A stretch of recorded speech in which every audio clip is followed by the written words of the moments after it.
Hello dear students. आइए, हमारा जो चला हुआ है तो इसी को लेकर के हम आगे क्लास बढ़ाते हैं। इस क्लास में हम लोग सीखेंगे हैव के बारे में। ये मैंने आपको बताया है, हैव को हम हेल्पिंग वर्ब,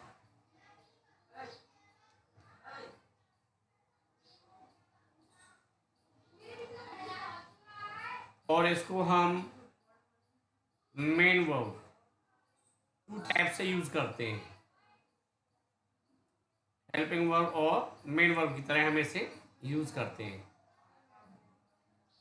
मैंने पिछली क्लास में आप लोगों को जो सिखाया है वो हैव को how to pronounce have accurately, ये मैंने बताया है। नेक्स्ट मैंने आप लोगों को इसका टेंस के हिसाब से जो हमारी फॉर्म्स होती हैं वो मैंने आपको डिस्कस किए। नेक्स्ट स्टेप जो होता है, एक बार पुनः रिवीजन करेंगे तो जानते हैं कि हमारा टेंसेस में जब इसकी फॉर्म्स होती हैं प्रेजेंट, पास्ट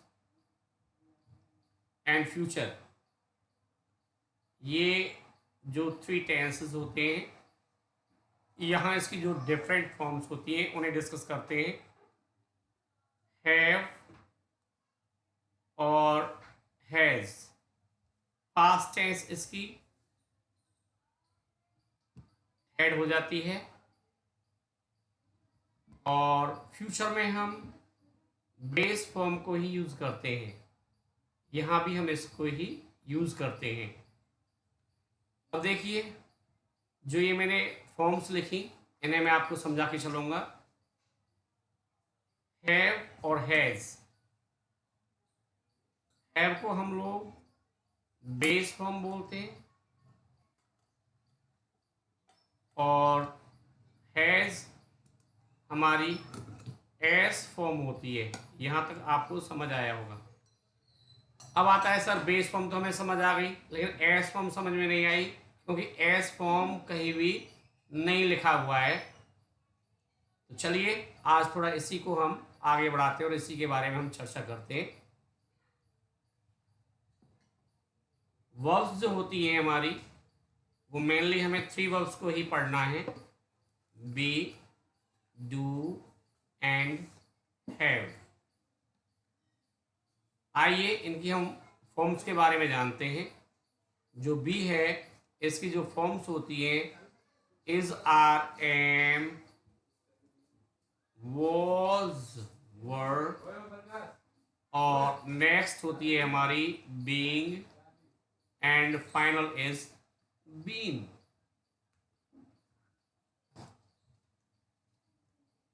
अब आता है डू, इसकी कौन कौन सी फॉर्म्स होती हैं?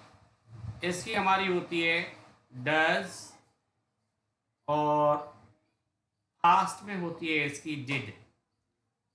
यहाँ इसकी होती है हैज और यहाँ इसकी होती है हैड। अब हमें केवल और केवल ये टू वर्ड्स हमने यहाँ लिखी है, इन्हीं को डिस्कस करना है क्योंकि इस क्लास में हम केवल हैव के बारे में ही चर्चा कर रहे हैं। हैव को हम बेस फॉर्म बोलते हैं। अब आता है सर बेस फॉर्म क्या होती है, अभी बताते हैं। और हैज को हम एस फॉर्म बोलते हैं। अब आता है सर ये एस फॉर्म क्या होती है। देखिए, जिस हिसाब से हम लोग टेंसेस में वर्ब का यूज करते हैं तो वर्ब्स की फॉर्म्स लगाते हैं। हम लोग आई के साथ यदि गो लिखते हैं तो ही के साथ हम लोगों को गौज लिखना पड़ता है। यहाँ जो हमारा गौ है ये हमारी बेस फॉर्म है। और अब आपको समझ आ गया होगा कि हाँ सर ये तो हमने देखा है, इसको हम लोग एस फॉर्म बोलते हैं। तो सर इसका मतलब आप ये कहना चाह रहे हो कि जो वर्ब होती है हमारी उनमें जो हम एस या ई एस ऐड कर देते, वो वाला तो नहीं बता रहे कि आप? बिल्कुल ठीक, अगर आप लोग ऐसे समझें, इसको ऐसे समझ लो, क्योंकि हमें तो सिर्फ फाइनली समझना है। ये हमारा गोज होता है, ये हमारा कम्स होता है, और ये हमारा रीड्स होता है। यहाँ तक मैंने आपको समझाया। ये हमारी एस फॉर्म्स होती हैं, इन्हें हम एस फॉर्म्स के नाम से जानते हैं। अब आता है ये कि सर एस फॉर्म तो हमें पता लग गया, लेकिन इसके आगे अब जो मैं आपको एक बहुत ही अच्छा फैक्ट बताने वाला हूँ, वो सिर्फ और सिर्फ, वैसे मैं, मेरा मेन मकसद तो हैव को ही लेकर के है, लेकिन आइए फिर भी मैं चाहता हूँ कि आप लोग एक बार इसको समझें।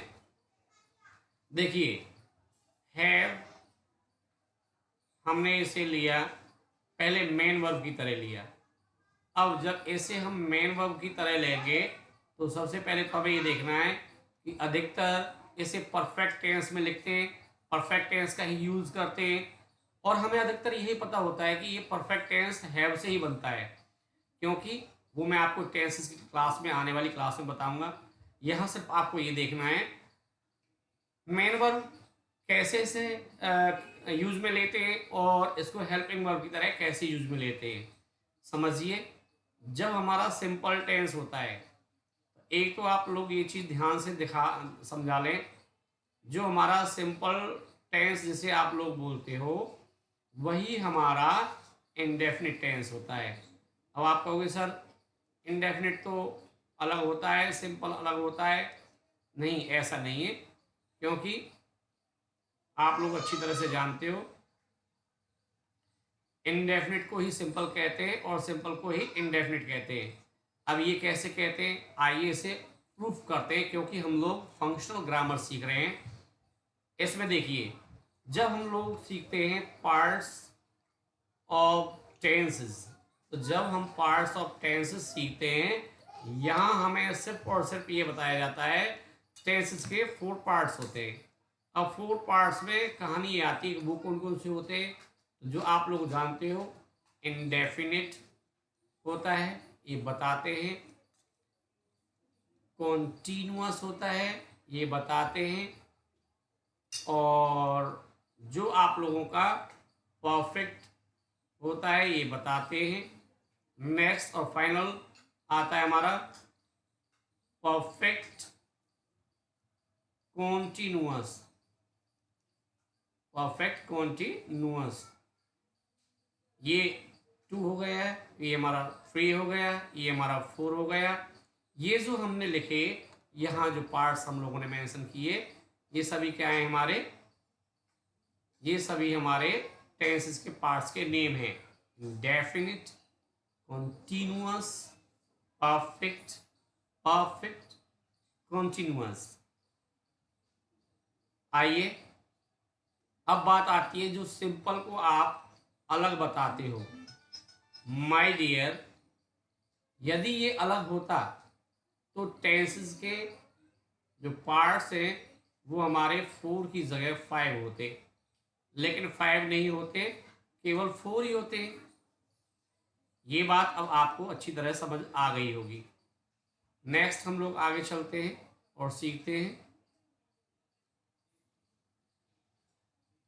देखिए, हैव को हमें यूज़ करना है, मेन वर्ब की तरह यूज़ करना है, और इसको हमें समझना है। सब्जेक्ट्स जो होते हैं हमारे, नंबर फर्स्ट ही, she, it, I, we, you, they. इसमें से हम लोगों को थोड़ा सा कस करेंगे, आगे आने वाली क्लास में भी वो आपके लिए बहुत इजी हो जाएगा। ये हमारे पर्सनल प्रोनाउंस होते हैं, तो इनको हम लोग पर्सनल प्रोनाउंस बोलते हैं। आप लोगों को नाम में अगर कंफ्यूजन हो, टेंशन ना लें और ना ही माइंड पे ज़्यादा स्ट्रेस दें। आप लोग सिर्फ ये समझें कि ये हमारे जो प्रोनाउंस होते हैं, इनके 3 पर्सन्स होते हैं इसके साथ में, क्योंकि हमने जैसे पर्सन को लिया तो ये पर्सन से ही पर्सनल बना हुआ है। जब हम पर्सन की बात करें तो ये 3 होते हैं। फर्स्ट पर्सन होता है, फर्स्ट पर्सन में ये 2 टाइप्स के होते हैं, सिंगुलर होता है और ये प्लूरल होता है। तो यहाँ तक आपको समझ आया होगा। सिंगुलर में इसका आई होता है, प्लूरल में इसका वी होता है।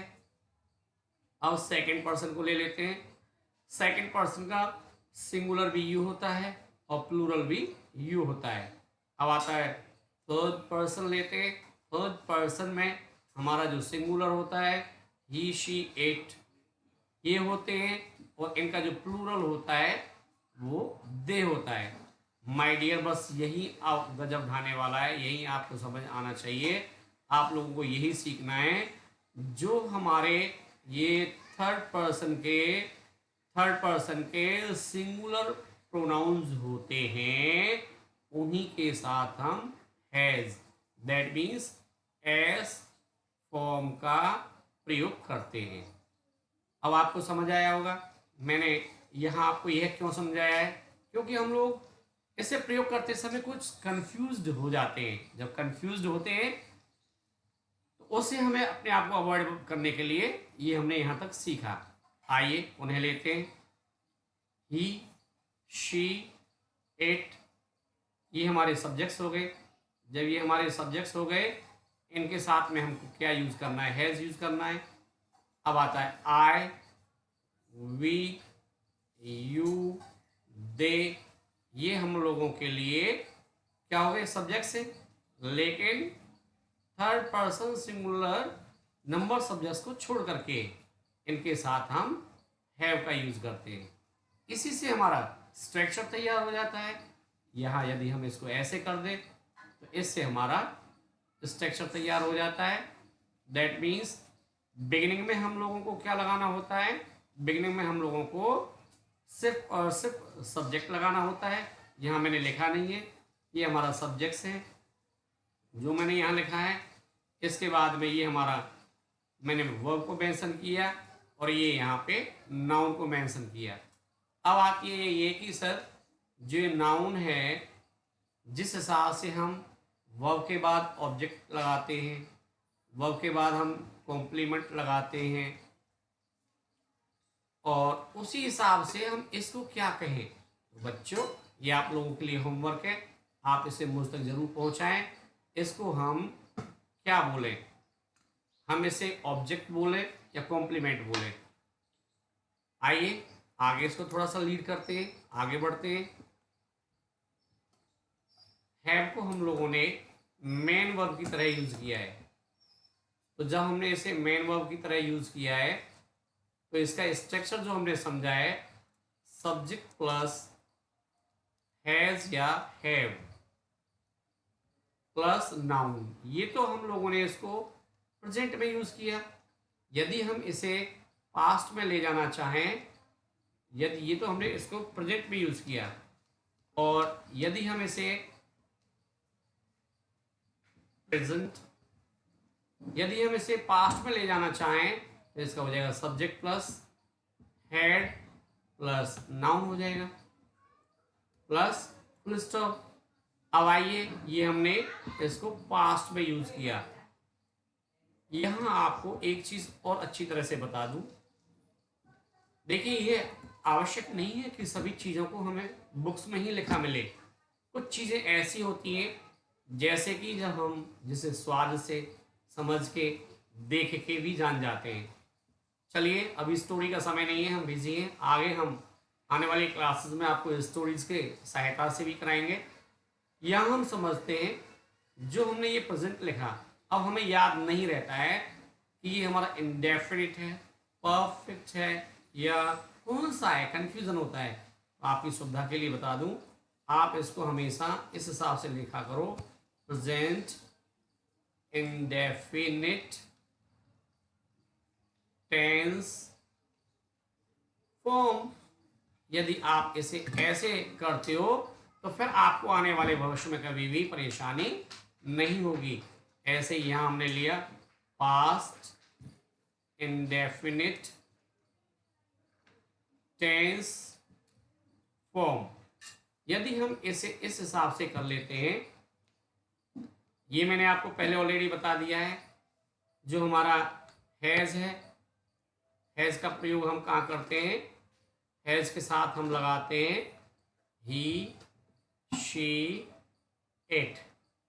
और कोई नाउन यदि हमें लेना है तो नेम, हम लोग इनका प्रयोग करते हैं। अब आता है हैव। हैव के साथ क्या यूज होगा? आई, वी, यू एंड दे। ये हम लोग हैव के साथ यूज करते हैं। लेकिन यहाँ जो ये पास्ट है, पास्ट में हम इसे विद ऑल दी सब्जेक्ट्स, इसको हम लोग विद ऑल दी सब्जेक्ट्स। अब यहाँ एक क्वेश्चन बनता है कि सर यहाँ ये अलग अलग क्यों हुआ, यहाँ ये सभी के साथ क्यों हुआ?